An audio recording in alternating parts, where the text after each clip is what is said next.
بسم اللہ الرحمن الرحیم عن سہل بن سعد رضی اللہ عنہما قال قال رسول اللہ صلی اللہ علیہ وسلم لا یزال الناس بخیر ما عجل الفطر رواہ البخاری و مسلم۔ حضرت سہل بن سعد رضی اللہ عنہما فرماتے ہیں کہ نبی پاک صلی اللہ علیہ وسلم نے ارشاد فرمایا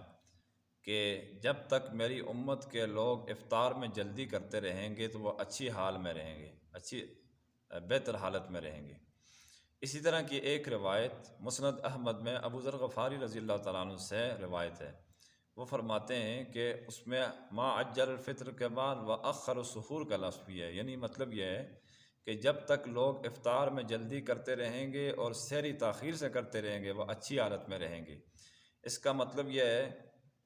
کہ یہ اللہ تعالیٰ کے یہاں پسندیدہ عمل ہے اور لوگوں کے لیے اس کے اندر آسانی بھی ہے کہ افطار میں جلدی کیا جائے اور سحری کو تھوڑا تاخیر کے ساتھ کیا جائے، بالکل جلدی نہ کیا جائے۔ تو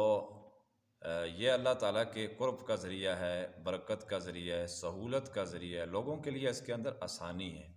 کہ افطار غروب آفتاب کے بعد فوراً یقین ہو جائے تو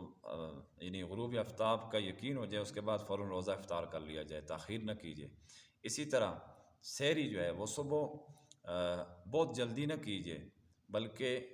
صبح صادق ہونے کے قریب ہو تو اس سے کچھ دیر پہلے بندہ شروع کرے۔ ہر بندے کو یقین ہوتا ہے کہ میں کھانا کتنی دیر میں کھا سکتا ہوں، میرے یہ کھانے کے لوازمات اور تقاضے کتنی دیر میں پورے ہو سکتے ہیں، اس حساب سے وہ ٹائم رکھے صبح صادق سے قریب پہلے، تو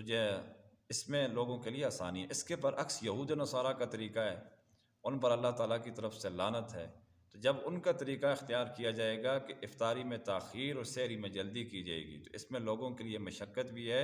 اور اللہ تعالیٰ کی نظر کرم سے محرومی کا ذریعہ بھی ہے۔ اس لیے نبی کریم صلی اللہ علیہ وسلم کا دستور یہی تھا کہ آپ افطار میں جلدی کرتے تھے اور سحری تاخیر سے کیا کرتے تھے، صبح صادق سے تھوڑی دیر پہلے کیا کرتے تھے۔ اللہ تبارک و تعالی ہم سب کو ان احادیث مبارکہ پر عمل پیرا ہونے کی توفیق عطا فرمائے۔ وآخر دعوانا الحمد للہ رب العالمین۔